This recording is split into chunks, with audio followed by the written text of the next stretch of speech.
D'accord. Donc, bonjour tout le monde. Je suis honoré de m'avoir invité donc à ce webinaire pour parler du dépistage du cancer du col utérin. C'est, comme a dit mon confrère tout à l'heure, c'est le quatrième cancer dans le monde sur le plan épidémiologique, c'est-à-dire sur le plan fréquence. Il est responsable d'une mortalité féminine très, très importante. Et c'est un des cancers qui s'apprête facilement au dépistage. Et l'intérêt du dépistage, c'est surtout la prévention primaire, c'est-à-dire essayer de dénicher le cancer au stade de lésion précancéreuse afin d'entamer des traitements qui sont très simples et qui sont peu onéreux et qui vont nous permettre surtout d'intervenir très tôt afin d'augmenter l'efficacité du traitement et essentiellement d'augmenter la mortalité, d'éviter la mortalité maternelle et d'augmenter éventuellement donc l'impact socio-économique de ce cancer. Alors, je vais commencer par une petite introduction. Comme vous avez dit tout à l'heure, le cancer, l'infection à papillomavirus humain, c'est l'infection sexuellement transmissible la plus fréquente dans le monde, puisque près de 80% des personnes, qu'elles soient des hommes, qu'elles soient des femmes, confondues, seront infectées au cours de leur vie un jour ou l'autre. La plupart du temps, l'infection est transmissible par l'organisme. Pardon, l'infection est transitoire car l'organisme va éliminer spontanément ce virus. C'est-à-dire que déjà sur le plan pratique, on décrit jusqu'à des dizaines de souches de virus et qu'on va classer en virus très oncogènes, des virus qui sont moyennement oncogènes et d'autres qui sont peu oncogènes. Et on a certaines souches qui ne sont pas oncogènes du tout. Près de 10% des cas des papillomavirus persistent. Là, il s'agit surtout des souches qui sont hautement oncogènes. Le HPV 16 et 18 qui sont les plus réputés méchants. Donc, on parlera d'un HPV, donc d'un human papillomavirus à haut risque oncogène.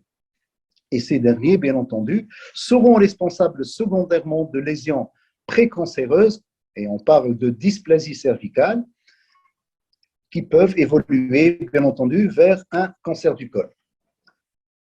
Depuis mai 2018, le dépistage du cancer du col, il a totalement changé. Auparavant, on se contentait de faire des frottis cervico-utérins à toutes les femmes, tous les 3 ans. Donc, c'était l'attitude classique à la recherche de lésions dysplasiques et éventuellement agir en fonction des lésions. Donc, depuis 2018, donc, un programme national de dépistage organisé a été instauré. Il s'adresse à toutes les femmes entre l'âge de 25 et 65 ans. Le dépistage, il va intéresser essentiellement, bien entendu, nos amis gynécologues, mais aussi, il ne faut pas oublier, les médecins généralistes, ce sont les médecins de première ligne, les sages-femmes qui peuvent réaliser ce dépistage.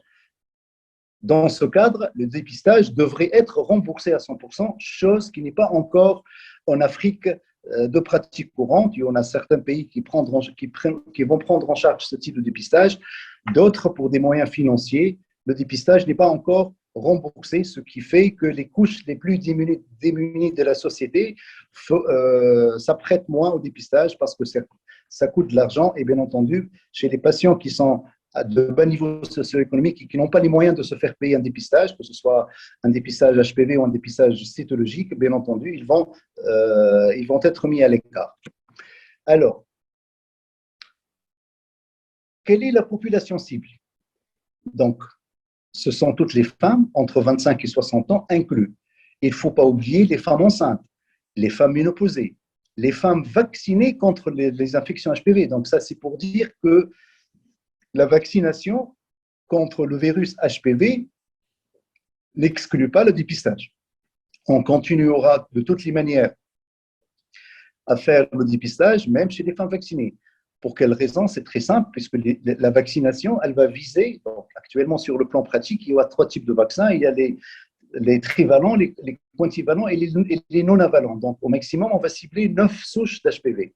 Alors qu'on sait très bien qu'il y a d'autres souches qui ne sont pas concernées par le vaccin, qui sont peu oncogènes, mais qui peuvent être responsables aussi de cancer du col. C'est pour cette raison qu'il va falloir continuer le dépistage du cancer du col. Les femmes qui ont eu une ablation du col de l'utérus du fait d'un antécédent gynécologique ayant nécessité une hystérectomie totale sont bien entendu exclues de ce dépistage. Alors, comment on va organiser ce dépistage du cancer du col?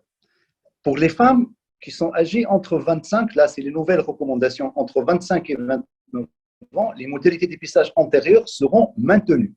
Le test de dépistage est réalisé par un examen cytologique tous les 3 ans, après 2 premiers tests réalisés à 1 an d'intervalle et dont les résultats, bien entendu, sont normaux. Donc, chez les femmes jeunes, entre 25 et 29 ans, on va garder l'ancienne attitude qui est le dépistage cytologique par le frottis cervico-utérin systématique tous les 3 ans.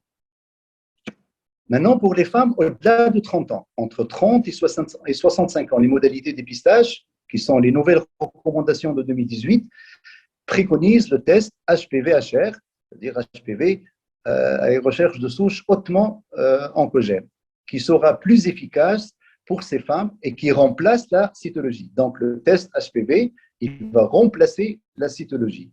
Il est réalisé 3 ans après le dernier examen cytologique, c'est-à-dire si la femme a fait son frottis à l'âge de 29 ans, elle va commencer le dépistage à l'âge de 32 ans. Et bien entendu, moyennant un test antérieur qui sera de frottis cervico-utérin qui sera normal, un nouveau test est refait tous les 5 ans. Et là, comme vous voyez, ça va nous permettre d'espacer un tout petit peu le dépistage. Donc, on fera un test HPV tous les 5 ans, jusqu'à l'âge de 65 ans, dès lors que le résultat du dernier test est négatif. Si le dernier test à 65 ans est négatif, bien entendu, on va arrêter le dépistage et on va dire que, en considérant le génie évolutif des lésions HPV et la transformation de l'infection HPV jusqu'au cancer in situ qui va prendre entre 10 et 15 ans, on va dire que la partie, elle est presque gagnée. À la différence de l'examen cytologique qui s'intéresse à la morphologie des cellules, le test HPV recherche la présence, donc pour savoir c'est quoi exactement le test HPV, il recherche la présence d'ADN du virus HPV à haut risque chez la femme. Ces tests sont réalisés, ils sont très très simples à réaliser sur un prélèvement de cellules au niveau du col de l'utérus, appelé prélèvement cervico-utérin ou communément frottis. Donc il suffit de prendre un tout petit peu des sécrétions cervico-vaginales, de l'adresser donc au laboratoire et ce dernier va procéder à une recherche d'ADN spécifique des HPV oncogènes. Pourquoi dépister une infection HPV qui sera considérée, bien entendu, comme une lésion cancéreuse? Alors, c'est très simple. L'infection à HPV, quand elle est au départ latente, la première année, souvent, c'est une infection qui passe, généralement, qui est asymptomatique et qui passe inaperçue. Elle va initier l'infection à papillomavirus qui va commencer au niveau du col. Dans un second temps, suite aux ces lésions cervico-vaginales, ça va s'étaler sur une période de 1 à 5 ans. L'infection, elle va persister, comme on a vu tout à l'heure. Généralement, dans 90% des cas, le corps humain, il va éliminer le virus HPV. Dans certains cas, l'infection, elle va persister et elle va devenir productive et elle va entraîner des lésions cervicales de départ de bas grade, ce qu'on appelle les LCIL, Low Squamous Intraepithelial Lesion ou CIN1, selon la classification de Bethesda ancienne. Après 5 à 10 ans de lésions persistantes, bien entendu, l'infection, elle va se transformer en lésion de haut grade, CIN2-3, High Squamous Intraepithelial Lesion, qui, bien entendu, est considérée comme une lésion relativement méchante, puisqu'elle va se transformer en carcinome in situ dans les 2-3 années qui suivent. Alors, si on revoit un tout petit peu les frottis qu'on est en train de faire de façon générale, qu'est-ce que ça donne? Alors, quand vous faites un frottis cervico-vaginal, le cytologiste il va donner une réponse, donc il va être relativement négatif dans à peu près 93,1% des cas. le frottis ne va pas être significatif et on vous demandera de le refaire dans à peu près 0,5% des cas. Le frottis permet de dépister ce qu'on appelle des lésions ASCUS ou ASCH ou AGC. ASCUS, ça veut dire Atypic Squamous Cells of Unsignificant Signification, dans 3,8% des cas, et ce sont des lésions, bien entendu, qui sont un peu litigieuses et qui nécessitent une attitude, et c'est bien codifié, une attitude qui est bien particulière. On va découvrir au décours de ce frottis une lésion de bas grade dans 2,2% des cas, une lésion de haut grade dans 0,4% des cas, et un carcinome ou une suspicion d'un carcinome dans 0,02% des cas. Donc, quand vous voyez le frottis cervico-vaginal, il va déjà à lui seul nous faire orienter dans 7% des cas, ce qui n'est pas peu. Donc, chaque année, ce sont à peu près 3000 femmes qui développent un cancer du col de l'utérus. Bon, là, je parle de nos chiffres en Tunisie, et environ 1100 décès en Tunisie par année, secondaires à ce cancer du col. C'est l'un des seuls cancers pour lesquels le pronostic se dégrade en France, en Tunisie, en Europe, avec un taux de survie à 5 ans qui est pratiquement, bon, chez nous, il est pratiquement stable, il n'a pas changé malgré pratiquement toutes les attitudes de dépistage. Il est responsable d'une mortalité prématurée importante puisqu'il touche des femmes jeunes. Il faut savoir qu'une femme sur deux qui développe un cancer du col, c'est une femme qui fait moins de 50 ans. Grâce à l'association du dépistage par frottis et la vaccination, il est possible actuellement de prévenir ou d'agir précocement contre cette pathologie, de la guérir, voire même de l'éradiquer si, bien entendu, on arrive, comme dans certains pays développés, là je parle des pays nordiques, essentiellement la Finlande, le Suède, où pratiquement toutes les femmes sont convoquées par courrier et qu'elles n'ont même pas le droit de refuser de faire leur frottis, puisqu'il y a un huissier qui va se déplacer chez elles si elle rate son rendez-vous de frottis cervico-vaginal. Idem, même chose pour les mammographies de dépistage dans le cas de dépistage du cancer du sein. Si toutes les femmes entre 25 et 65 ans étaient régulièrement dépistées, 70 à 90% des cancers du col de l'utérus pourraient être évités, et c'est le seul moyen d'ailleurs, puisque c'est un cancer qui est facilement, on va dire, dépisté précocement, et là on peut agir sur le plan thérapeutique. On a des moyens thérapeutiques qui sont très faciles et qui sont très peu onéreux et qui peuvent nous permettre d'éradiquer donc le cancer du col à son état de début. Voilà, je vous remercie. Est-ce qu'il y a des questions auxquelles je pourrais éventuellement répondre?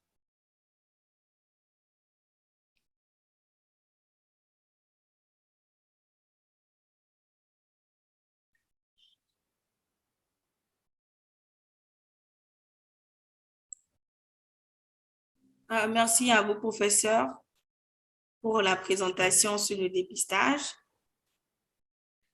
Je vais laisser la parole aux confrères pour poser leurs préoccupations. J'ai Dr Porgo, Dr Ntaladja et Dr Alseni Kamara. Dr Porgo, vous avez la parole. Merci de vous présenter et de nous dire d'où vous venez.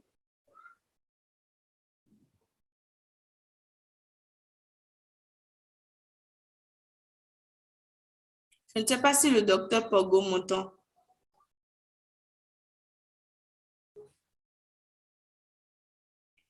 Ok. Nous allons passer la parole à Dr Ntaladja. Je ne sais pas si vous arrivez à me recevoir, Dr Ntaladja. Oui, que je vous écoute. Et vous m'entendez aussi bien, j'espère? Oui, on vous reçoit également, docteur. Donc, c'est le docteur Ntaladja, neurologue en RDC. Je suis présentement à Lubumbashi, deuxième ville de la République démocratique du Congo. Alors, ma question s'adresse au professeur. D'abord, je le remercie pour la brillante présentation, mais je l'ai pris un peu en cours, je ne sais pas, parce que ma question va vraiment s'appesantir sur le plan facteur étiologique. Facteur étiologique du cancer cervical ou cancer du col. Généralement, on connaît que sur HPV, c'est bien, mais avant qu'on en arrive là, quels sont les facteurs qui exposeraient des femmes à développer le cancer du col ou de l'utérus. Et deuxième point, c'est sur le plan épidémiologique. Le professeur a parlé beaucoup, tranche d'âge de dépistage entre 25 à 65 ans. Mais alors que parmi les facteurs, peut-être quand il en parlera, est-ce que les femmes à moins de 25 ans qui présenteraient, est-ce qu'il y a des signes de précurseurs de cancer du col?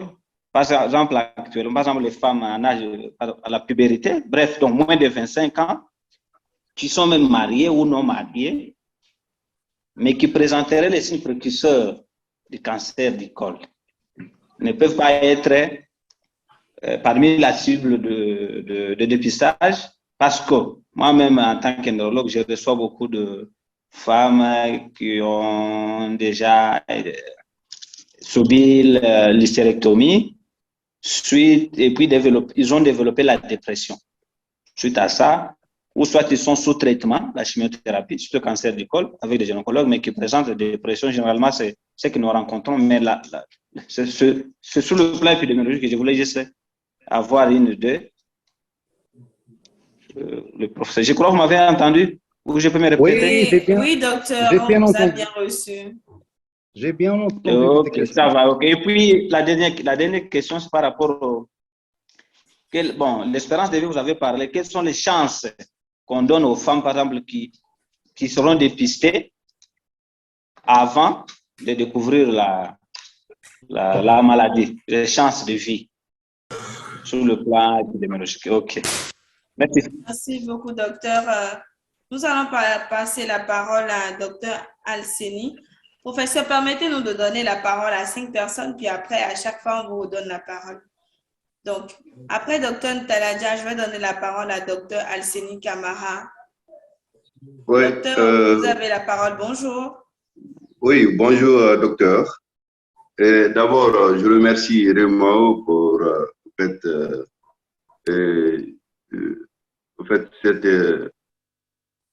formation. Et je remercie encore le professeur par rapport à sa brillante présentation. Et ma question repose sur ces 3 questions à nous d'abord poser. En fait, la première question, c'est sur les facteurs de risque. Les facteurs de risque du développement du cancer du col, c'est les jeunes filles. Et la deuxième question, c'est par rapport au dépistage. Actuellement, il y a en fait, un test, un TDR en cachette. En fait, je ne sais pas si j'applique ça ou pas. Je voulais savoir réellement l'efficacité de ce texte TDR en cassette. Et en même temps, la troisième question repose sur au fait la multi-partenaire. Est-ce que ça peut exposer à un cancer de corps? Merci, c'était ça. Merci beaucoup, docteur Kamara. Vous nous venez d'où, s'il vous plaît? Pour ceux qui ne vous connaissent pas. Je m'excuse pour ça, je suis toujours présent. Je viens de la Guinée, Conakry. Excusez-moi, et je pense qu'il va falloir répondre aux questions à fur et à mesure, sinon on va oublier les questions. D'accord, si ça vous arrange alors. OK. Après la présentation de Dr Kamara, nous allons donc répondre aux questions de Dr Taladja et de Dr Kamara. OK. Je disais, je viens de... Oui, Dr Kamara, on vous écoute. OK. Oh? Pour ceux qui ne le connaissent pas, le Dr Kamara vient de la Guinée. OK.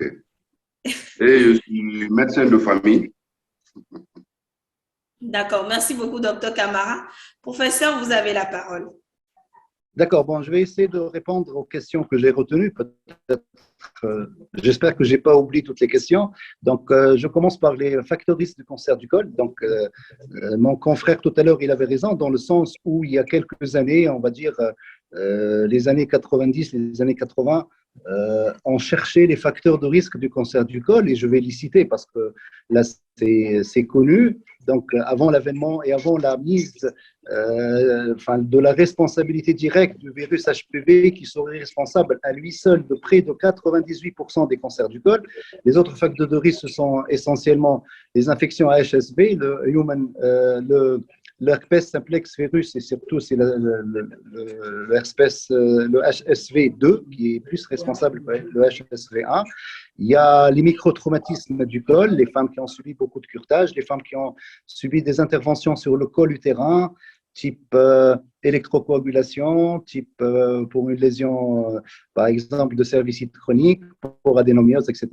Il y a les multipares qui constituent aussi un facteur de risque. Il y a aussi le tabagisme qui constitue aussi un facteur de risque. Et on incriminait auparavant toute infection génitale basse à répétition. C'est pour cette raison que c'est un cancer qui est réputé le cancer des femmes pauvres, contrairement au cancer du sein, qui est le cancer des femmes qui sont relativement aisées.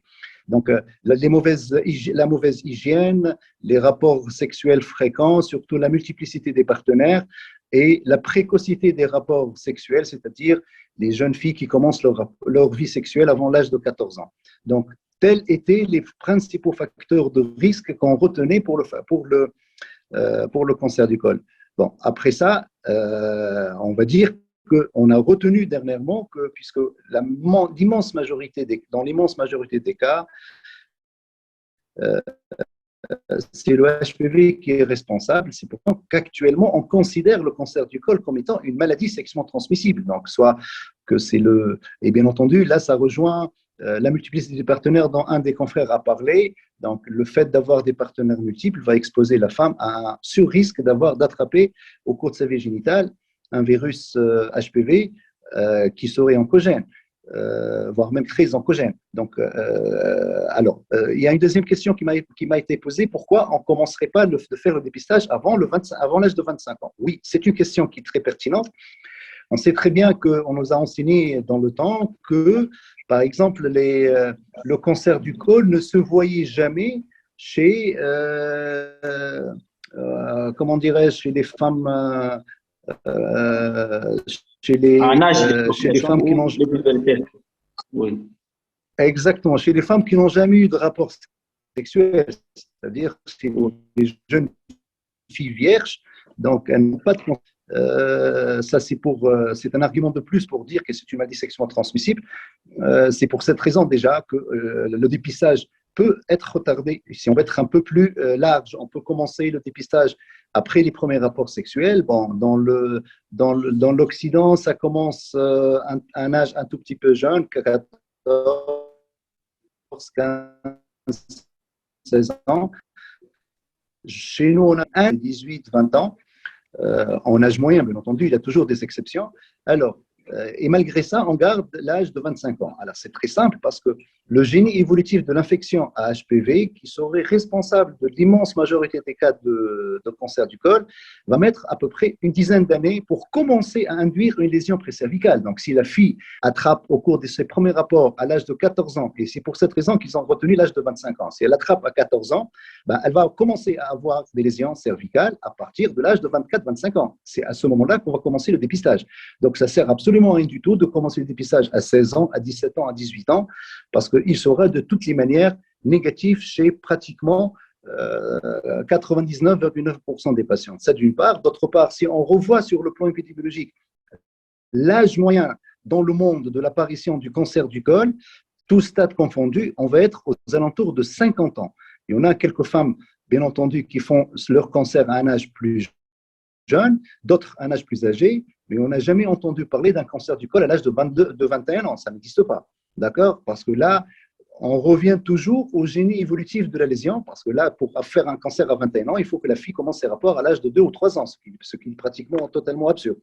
Donc, c'est pour cette raison que l'Organisation mondiale de la santé a choisi arbitrairement l'âge de 25 ans. Parce que si on commence les rapports à partir d'un âge de 14 ans à peu près, c'est l'âge le plus précoce qui peut exister, je pense, même en Occident. Donc, on commencera à avoir des lésions précancéreuses à l'âge de 24-25 ans et on fera un cancer du col à l'âge de 35 ans et ça sera très précoce quand même. Je ne sais pas, j'ai oublié les autres questions. Il y a quelqu'un, donc on a répondu aux facteurs de risque, au cancer. Donc, je pense que j'ai déjà répondu aux questions du premier intervenant. Non, excusez, professeur. Excusez. Oui, docteur Ntalaja, on vous écoute. Oui. Oui, c'est en rapport avec la question. Oui. J'ai suivi les réponses du professeur. C'est bien, c'est par rapport à l'évolution des cancers que cet âge-là a été maintenu. Mais en notre contexte africain, vous constatez, bon, beaucoup de femmes commencent plusieurs partenaires, des infections même à l'âge de moins de 18 ans. Bon, mais vu la progression, c'est ça. Oui. Alors maintenant, maintenant, la dernière question, c'est par rapport à la prise en charge. Oui. Vous m'entendez? Oui, je vous entends. Maintenant, la prise en charge, est-ce qu'elle est nécessairement chirurgicale ou on peut faire la chimiothérapie et après faire l'intervention chirurgicale ou tous les deux? Et imaginez qu'on est devant, par exemple, une femme avec une infection virale, donc HIV, avec cancer du col, sous chimiothérapie. Est-ce qu'à votre avis, c'est bien? Ou il faut passer par l'intervention chirurgicale? Je crois que vous m'avez entendu. Ou je peux me... D'accord. Alors, oui, j'ai entendu. Alors là, le traitement du cancer du col de l'utérus, il est actuellement très bien codifié. Bien entendu, avant d'opérer ou de décider quoi faire, est-ce qu'on fait une chirurgie première, est-ce qu'on fait une radio, une curithérapie première, est-ce qu'on commence par une chimio première ou on opère et puis on revient? Oui. Bien entendu, ça va dépendre du stade du cancer du col qui sera bien entendu étudié par une imagerie, l'IRM, qui va essayer de nous stadifier le col. Est-ce qu'il s'agit d'un cancer in situ? Est-ce qu'il s'agit d'un cancer stade 1? Et le stade 1, il y a le 1A, le 1A1, le 1A2, 1B1, 1B2, etc. Est-ce que c'est un 2 proximal? Est-ce que c'est un 2 distal? Est-ce qu'il y a un 3 urinaire ou non urinaire? Est-ce qu'il y a un stade 4 avec des métastases de partout? Alors, le traitement chirurgical, il va dépendre éventuellement de la stadification du cancer du col. Si on est, par exemple, devant un cancer qui in situ, sans effraction de la membrane basale, on se contentera d'une conisation simple. Il n'y aura ni chimio ni radiothérapie. À partir d'un cancer micro-invasif, c'est-à-dire un stade 1A1, bien entendu, la chirurgie seule suffit et la chirurgie va être une hystérectomie, une colpohystérectomie avec une lymphadénectomie pelvienne. Et plus on avance dans le stade, bien entendu, les traitements vont différer. À partir du stade 1B1, par exemple, ça sera une curithérapie première. On reviendra soit dans la semaine, soit après 6 semaines pour éviter les phénomènes inflammatoires pour faire une CHL. Et bien entendu, il y aura un relais en post-opératoire d'une radio et d'une chimiothérapie. Et bien entendu, là aussi, ça dépendrait de la pièce opératoire. Est-ce que les ganglions pelviens sont en veille ou pas? Est-ce que les ganglions lombo-aortiques sont en veille ou pas? Et bien entendu, la stadification définitive se fera après sur pièce opératoire et sur l'étude des ganglions et bien entendu sur le bilan d'extension à distance, c'est-à-dire est-ce qu'il y a des métastases hépatiques, est-ce qu'il y a des métastases pulmonaires, etc. Et le traitement complémentaire qui est classiquement radio-chimiothérapie se fera en fonction de la stadification de la tumeur. D'accord? Donc, on ne pourra pas donner un standard de traitement qui sera le même pour tous les cancers parce que tout dépend de la stadification de la tumeur. Et la stadification doit se faire en préopératoire et elle sera complétée par l'étude de la pièce opératoire et surtout par l'examen des ganglions qui ont été enlevés, les ganglions pelviens et les ganglions lombo-aortiques. Est-ce que j'ai bien répondu à la question? Oui, merci. Je laisse la place aux autres. Merci beaucoup, professeur, pour la réponse. Si on a des coordonnées, on vous contactera plus tard pour des questions approfondies. Merci, docteur Ntalaja. On va laisser le prof répondre à docteur Camara, qui a toujours sa main levée. Donc, j'espère que vous allez répondre à ces questions. Après, on va passer aux autres docteurs. Merci, professeur. Au fait, c'est par rapport au TDR toujours. Le test de diagnostic rapide par bandelette, je ne sais pas, ça existe actuellement. Je ne sais pas si le professeur a quelque chose à dire sur ça. Et en même temps, par rapport au dépistage, et chez nous, ici, il y a tellement de mariages précoces. Les filles se marient le plus souvent à l'âge de 14 ans, 15 ans, 16 ans. Maintenant, avec en fait, une multiplicité encore de partenaires, est-ce que au fait, le dépistage ne peut pas être fait avant les 25 ans? Si le professeur a quelque chose à dire dessus, c'est ça. Merci. De rien. Donc, j'ai déjà répondu à la deuxième question, puisque la multiplicité de partenaires, oui, elle augmente le risque d'infection HPV, mais comme je vous ai expliqué tout à l'heure, même si les rapports sexuels ont commencé très précocement à l'âge de 14 ou 15 ans, on ne pourra pas avoir de lésions précancéreuses avant une dizaine d'années. Donc, l'évolution de l'HPV, ça prend beaucoup de temps pour initier une lésion précancéreuse. C'est pour cette raison que l'OMS a fixé l'âge de dépistage à 25 ans et non pas à 17 ans ni 18 ans, parce qu'on sait très bien qu'à cet âge-là, pratiquement tous les frottis vont revenir négatifs. Et concernant les bandelettes, moi je ne connais pas cette technique de dépistage par les bandelettes. De toute façon, chez nous, ça n'existe pas. Bon, là, actuellement, il est admis. Donc, on a en Tunisie le dépistage par le test HPV, les frottis, bien entendu, classiques. Mais le test à la bandelette, moi, je ne le connais pas.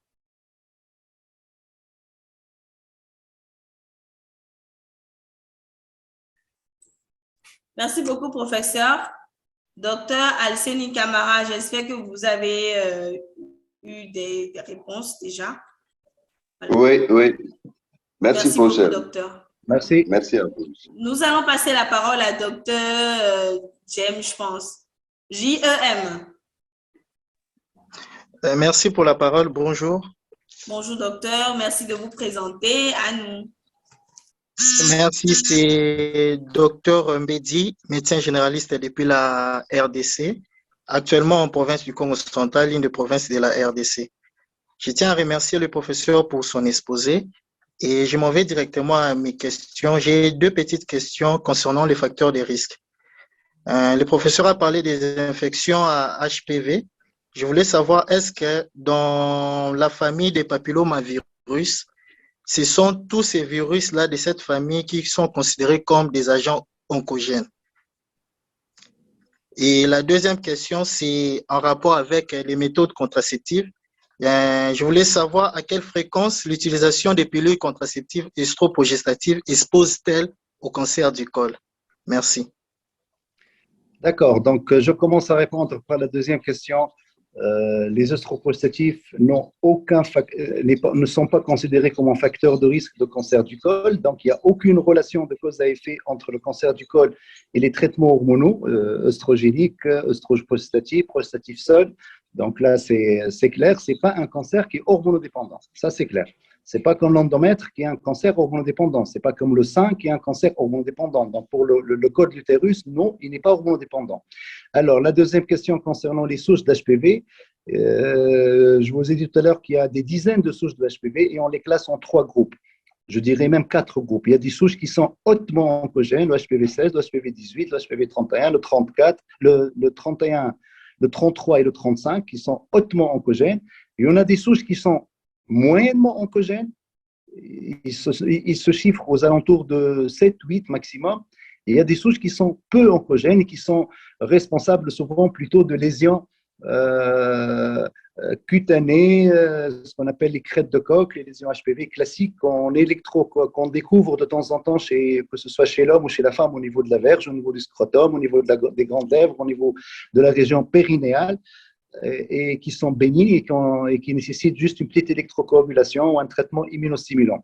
Alors, pour le reste, il reste peut-être une centaine de souches qui ne sont pas oncogènes et qui généralement vont disparaître de leur propre gré. C'est l'organisme humain qui va les nettoyer. Donc, si on se résume, il y a des souches qui sont oncogènes, on va dire très oncogènes, et qui font l'objet de vaccination actuellement. Donc, on retient actuellement 9 souches hautement oncogènes.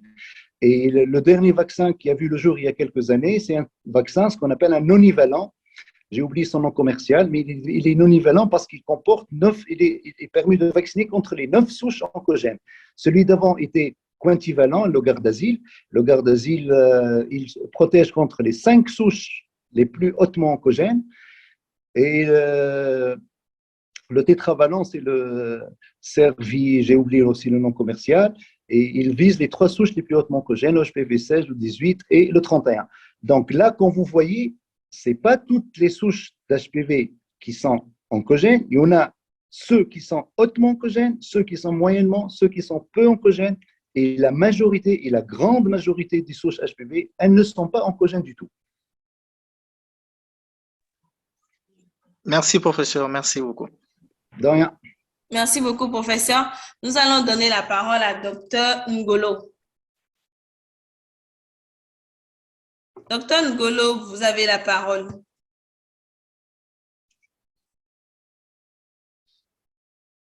Je pense que le docteur Ngolo n'est pas avec nous.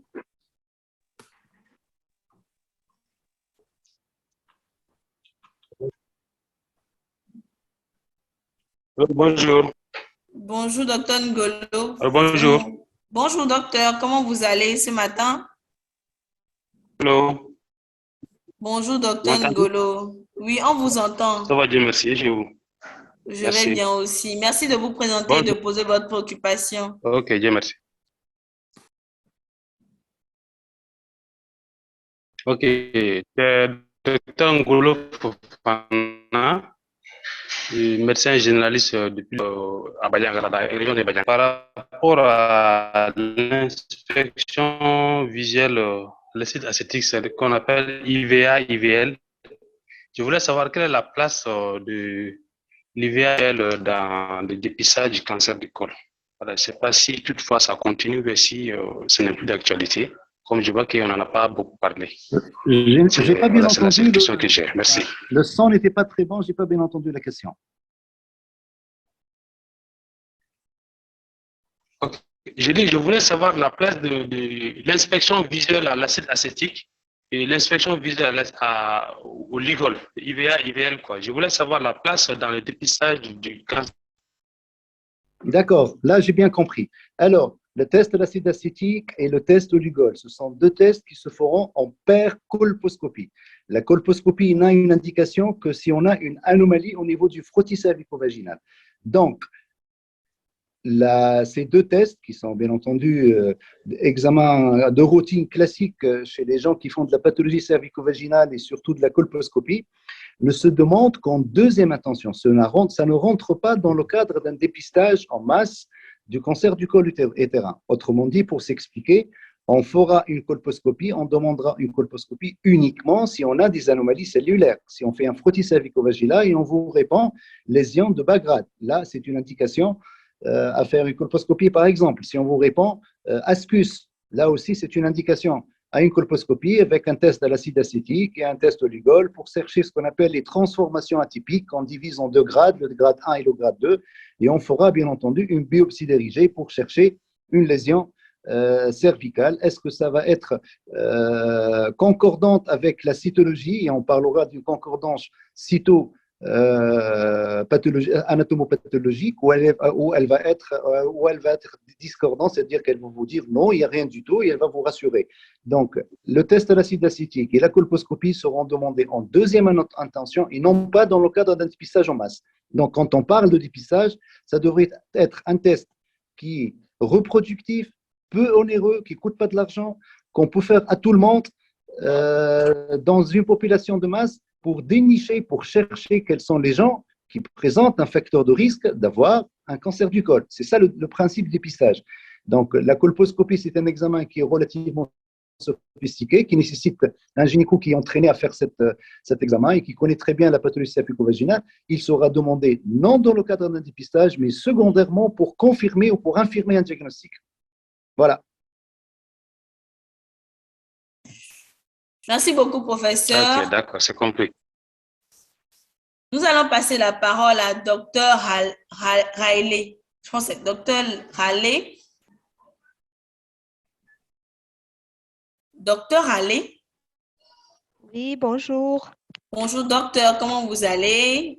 Ça va bien, merci. Merci de nous avoir donné la parole. Je vous en prie. Merci de vous présenter. Oncologue médical de Madagascar. Merci pour le professeur d'avoir présenté les résumés concernant le dépistage. Ma question concerne surtout donc l'accessibilité possible du test HPV dans les pays en voie de développement, notamment par exemple Madagascar. Est-ce que c'est envisageable, le plateau technique nécessaire et des personnes qualifiées nécessaires? C'est surtout le coût ou bien le plateau technique qui va limiter nos pays? Merci beaucoup. De rien, oui, c'est une très très belle question qui vise plus les situations économiques et sociales donc des pays africains en voie de développement. Donc le prélèvement vaginal, c'est un geste qui est facile, qui coûte pas de l'argent.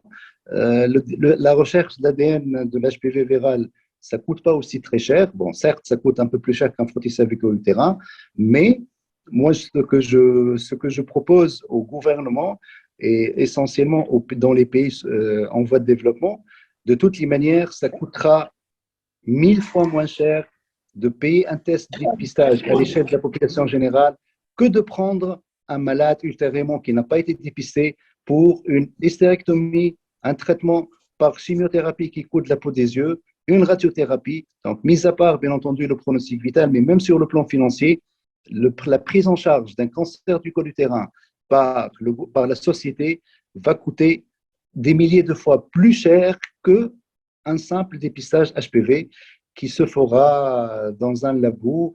Bon, c'est un labo bien entendu, ils font la recherche par PCR de l'ADN viral. De toutes les manières, ça ne coûte pas très très cher. C'est pas un examen qui coûte des millions d'euros ou des milliers d'euros. C'est un examen qui coûte en France, je pense, aux alentours de 100 ou 120 euros. Donc, et qui là, c'est en France. En Tunisie, ça coûte de loin moins cher que ça. Ici, chez nous, je pense, chez les patientes qui sont pas pris en charge sur le plan social et qui vont payer leur analyse, ça coûte à peu près 90 dinars, ça fait en euros à peu près 20 euros. Donc, je pense que 20 euros pour faire un dépistage du cancer du col, et c'est une fois tous les 5 ans, c'est pas sorcier. En effet, merci beaucoup. Voilà, merci. Merci à vous, professeur. Nous allons passer la parole à docteur Aimable. Voilà, docteur Aimable. Merci de vous présenter.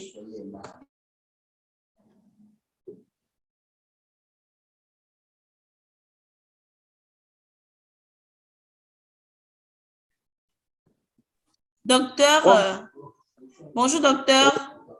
Oui, bonjour madame. Merci beaucoup de pour présenter. Je vous en prie de vous présenter. La parole est à vous. Oui, c'est docteur Aimable Rahia. Je suis dans la santé publique au Bénin, mais je suis du Congo. Ma préoccupation s'attelle sur trois influences. La première est de savoir quelle influence de la nutrition pendant la prise en charge des soins du cancer du col non chirurgical. Deuxième point, c'est aussi savoir l'influence du tabac sur l'échec du traitement.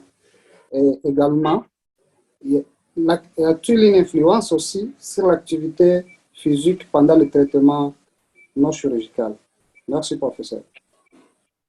Bon, juste une petite réflexion. Qu'est-ce que vous voulez dire par traitement non chirurgical du cancer du col? Le traitement du cancer du col, c'est un traitement chirurgical.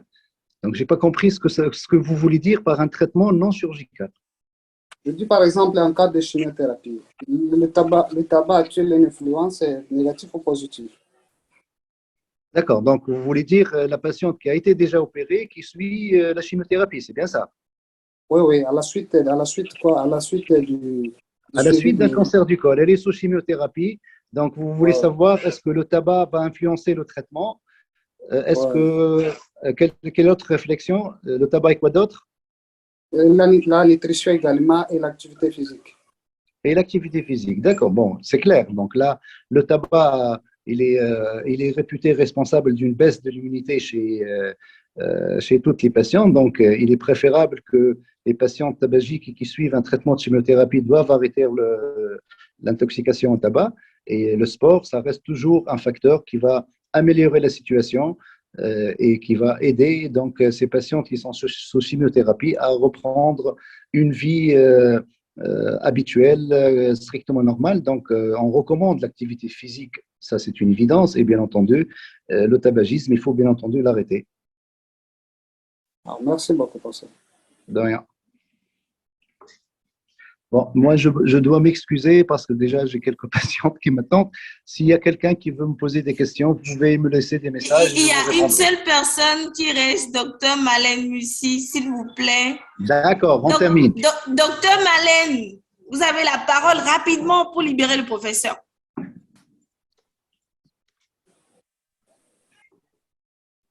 Docteur Malène Moussi,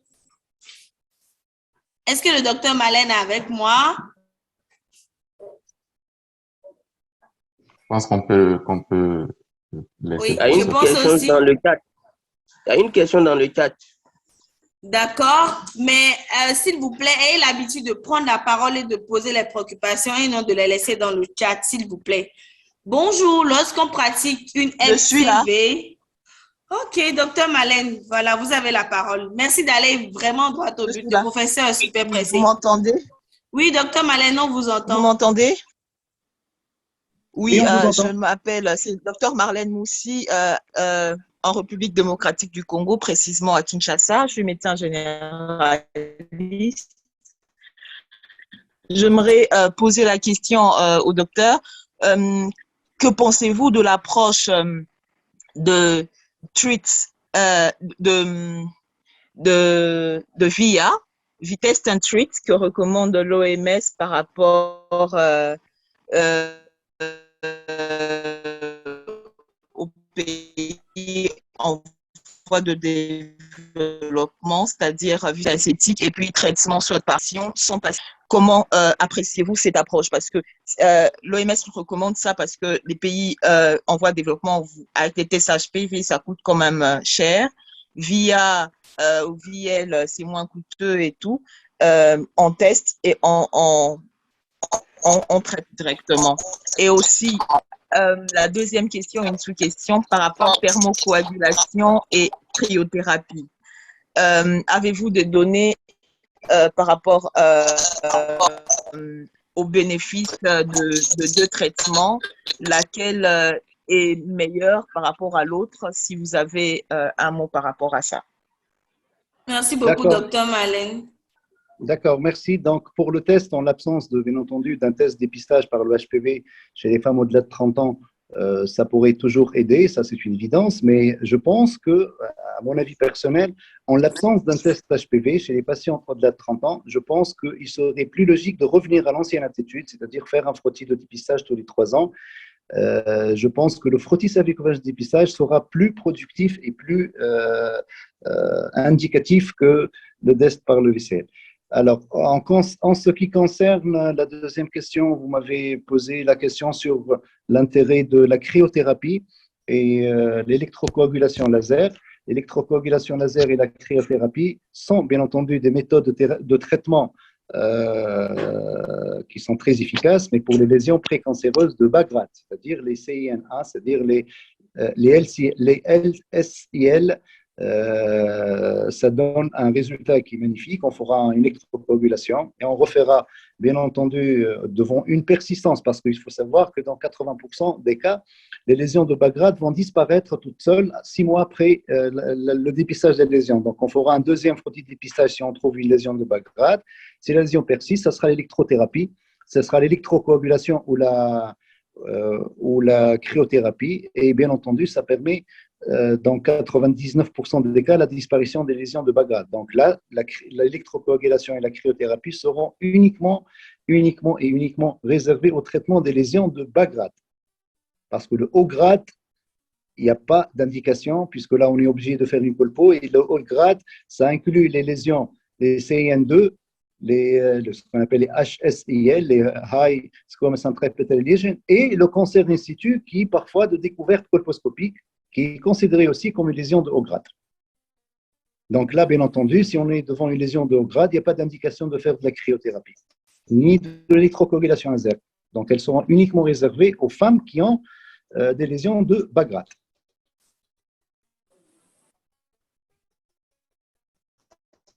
Voilà. Merci beaucoup, professeur. Merci beaucoup à vous pour le temps accordé.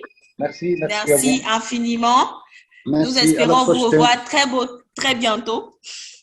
À la prochaine. Merci. Au revoir. Merci à vous. Et